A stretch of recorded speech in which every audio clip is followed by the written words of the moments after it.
সুপ্রিয় দর্শক, ২০২৪ সালে বাংলাদেশের অন্তর্বর্তীকালীন সরকারের উপদেষ্টা আসিফ নজরুল বাস্তবে কে? বর্তমানে আসিফ নজরুল কত টাকার মালিক? আসিফ নজরুলের স্ত্রী বাংলাদেশের কত বড় নায়িকা? শুনলে চমকে যাবেন আপনিও। বিস্তারিত জানতে ভিডিওটি না টেনে শেষ পর্যন্ত দেখতে থাকুন। তরুণ ছাত্রদের নেতৃত্বে সংগঠিত গণ অভ্যুত্থানের মুরব্বী হিসেবে সবসময় সামনের সারিতে দেখা গিয়েছে ঢাকা বিশ্ববিদ্যালয়ের আইন বিভাগের অধ্যাপক ডক্টর আসিফ নজরুলকে। দেশের অনেক শিক্ষার্থীর আদর্শ আসিফ নজরুল। আসিফ নজরুল সুশীল সমাজের একজন। ১৯৮৬ সালের ১২ই জানুয়ারি জন্মগ্রহণ করেন আসিফ নজরুল। তিনি একাধারে লেখক, ঔপন্যাসিক, রাজনীতি বিশ্লেষক, সংবিধান বিশেষজ্ঞ। জন্মসূত্রে তার নাম Mohammad Nazrul Islam. TV talk show ও তার কলামের সাহসী রাজনীতি বিশ্লেষণের জন্য তিনি বিশেষভাবে খ্যাত। বেশ কিছু গ্রন্থের রচয়িতা আসিফ নজরুল। আসিফ নজরুল ঢাকা বিশ্ববিদ্যালয় থেকে আইন বিভাগে ১৯৮৩ সালে স্নাতক ও ১৯৮৭ সালে স্নাতকোত্তর সম্পন্ন করেন।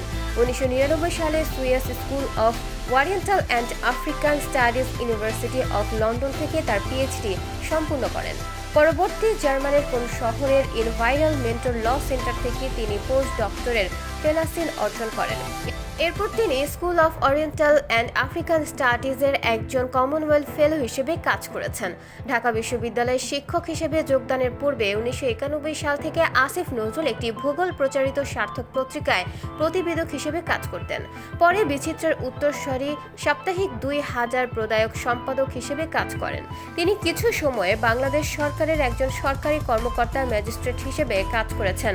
জাতীয় আন্তর্জাতিক মিডিয়ায় তাকে প্রায়ই দেখা যায়, যেমন বিবিসি, সিএনএ এবং আল জাজিরা ইত্যাদি। ইউএনডিপি, এডিপি সহ মানবাধিকার সংস্থা, আইনের শাসন, পরিবেশগত সমস্যা ইত্যাদি ভিত্তিক বিভিন্ন ধরনের আন্তর্জাতিক সংস্থার সাথে তার কনসালটেন্ট হিসেবে কাজ করার অনেক অভিজ্ঞতা আছে। ২০১২ সালে আসিফ নজরুলকে তলব করেছিল হাইকোর্ট। ১২ই মার্চ ২০১২ সালের একটি টেলিভিশন চ্যানেলের টক শোতে দেওয়া বক্তব্যে অগণতান্ত্রিক শক্তিকে উস্কানি দেওয়া হয়েছে বলে একটি রিট আবেদন করলে আদালতে এই আদেশ দেন। এরপর ২০১৩ সালে ঢাকা বিশ্ববিদ্যালয়ের তার অফিস কক্ষ কেরোসিন তেল দিয়ে জ্বালিয়ে দেওয়া হয়। আসিফ নজরুলকে ২০১৩ সালের মে মাসে টেলিফোন করে হত্যা করার হুমকি দেওয়া হয়েছিল। ধারণা করা হয় সরকারের বিরুদ্ধে সমালোচনা করার কারণে তাকে এই হুমকি দেওয়া হয়েছিল। ২০১৭ সালে মাদারীপুর আদালতে আসিফ নজরুলের বিরুদ্ধে ৫০১ নম্বর ধারায় মানহানির মামলা হয়।